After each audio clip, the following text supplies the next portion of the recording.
اول وار نبی علیه الصلاة والسلام دغه پیغام د نبوت چې د توحید عقیده وه د الله جل جلاله د الوهیت عقیده وه او خالق ته د خالق مقام ورکول و مخلوق ته د مخلوق مقام ورکول دا یې اول وار له خپلې بیبي سره شریکه کړه خدیجة الکبرا رضی الله عنها زموږ ستاسې مور حسبي مور له دغې سره یې دا خبره ګډه کړه هغې دا خبره ورسره تسلیم کړه نبی علیه الصلاة والسلام دا خبره پر عرض کړه چې شرک غلطه عقیده ده مخلوق پرستی غلطه عقیده ده خالق پرستی الوهیت یوازې الله ته ثابتېدل دا د انسانیت چوکاټ ده نو خدیجه رضی الله عنها دا خبر ورسره وکړه په اسلام کې اول هغه څوک چې د نبی علیه الصلاة والسلام پیغام یې منلی ده هغه خدیجه رضی الله عنها ده بیا له هغه وروسته نبی علیه الصلاة والسلام دغه دعوت یو څه عام کړي کور کې د نبی علیه الصلاة والسلام زید بن حارثه په نامه یو څوک و دا د نبی علیه الصلاة والسلام مخکې غلام و مریه یې و بیا یې آزاد کړی دغه ته خبره وکړه دا د توحید د پیغام پر عرض کوي بیم دا خبره ورسره ومنله له هغه وروسته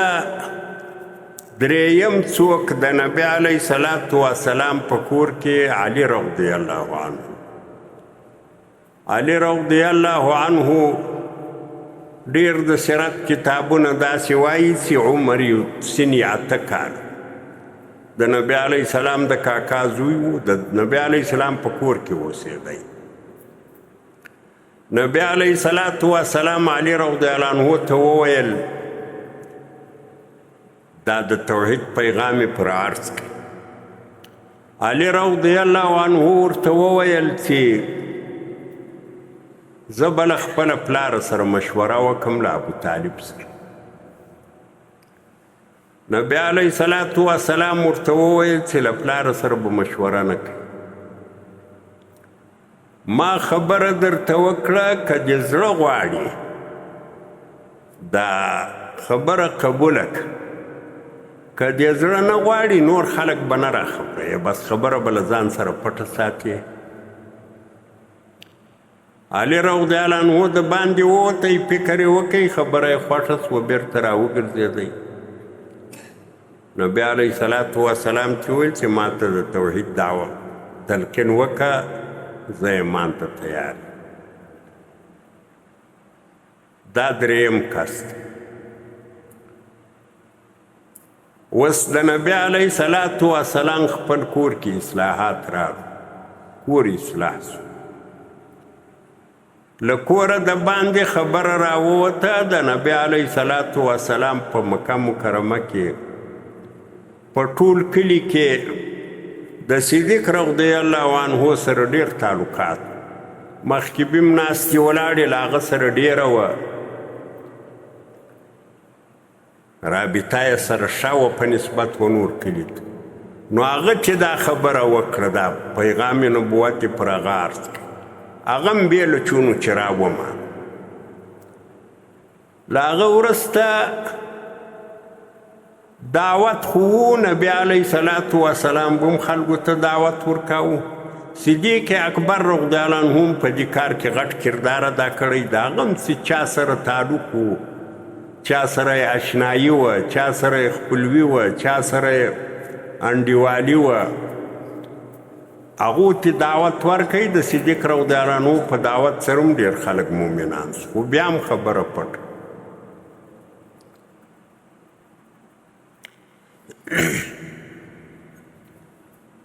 آخر الامر خو طبیعي مسله ده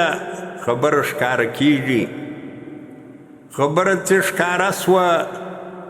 کافران په خبر سو مصران خلق سرداران خلق ابو جیل و نظر بن حارث و امیہ ابن خلق و پلان و پلان دا خلق خبر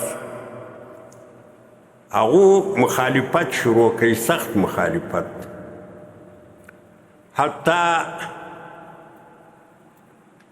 مسلمانان مومنان چې دی به په خبر سو هغه سخت ځورول چې څونه تکلیف ورکول یې په وسپرو دغونه به ورکاوه د دې دپاره خلک یې په دې مجبور کول چې تاسې بیرته دغه دین پرېږدئ هغه خپل پخوانۍ لارې ته راسئ دې کې 15 کاله تیر سو 15م کال په آخري کې پیغمبر علیه صلات و سلام ته به د مؤمنانو شکایت کاوه چې موږ سخت ځورېږو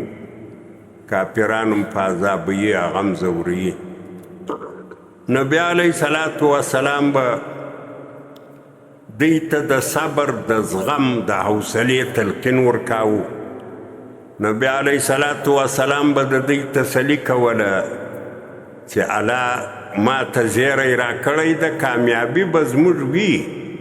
خو امتحانونه به مخکې راځي صبر و زغم به کوئ آخر الامر د انسان خو حالت کمزوری وي صحابه په عذاب سو ډېر چا ایمان راوړی وار په وار به نبی علیه صلات وسلام ته راتلو شکایت به کاوه اخر نبی علیه صلات وسلام ورته وویل چې که دلې ډېر په عذاب یاست پټ ولاړ سئ حبشیې ته هجرت وکړئ بیا څه مومنان ولاړو حبشیې ته غالبا 12 نفر و اول وار دې کې 2 ښځې هم وې یوه د نبي علیه صلات وسلام لور و رقیه رضی الله عنها د حضرت عثمان رضی الله عنه په نکاح کې وه دا هم په دې اول هجرت کې وو وروسته بیا څه نور کسان ولاړو به هر حال ته 82 کسانو دونه له مکې مکرمې و حبشې ته هجرت وکړ څه کسانو کې چې برداشت و زغم ډېر و هغو ځانونه ټینګ کړو مکه مکرمه کې پاته سو 14 کاله وخت په دې کې ووتی خلق له سخت مشکلاتو سره مخامخ وو تاسې به هم له علماو څخه کیسې اورېدلي بلال حبشي صهیب رومي عمار بن یاسر یا نور داسې صحابه ورته سخت تکلیفونه ورکړل سو حتی صحابه د ډیرو وهلو د تکلیفو له وجې شهیدان سو یاسر چې د عمار پلار و دا کافرانو شهید سمیه د عمار مور و د یاسر بیبي و دا هم کافرانو په وهلو شهیده کړ اول وار سمیه شهیده سوې ده بیا یې خاوند شهید سوی ده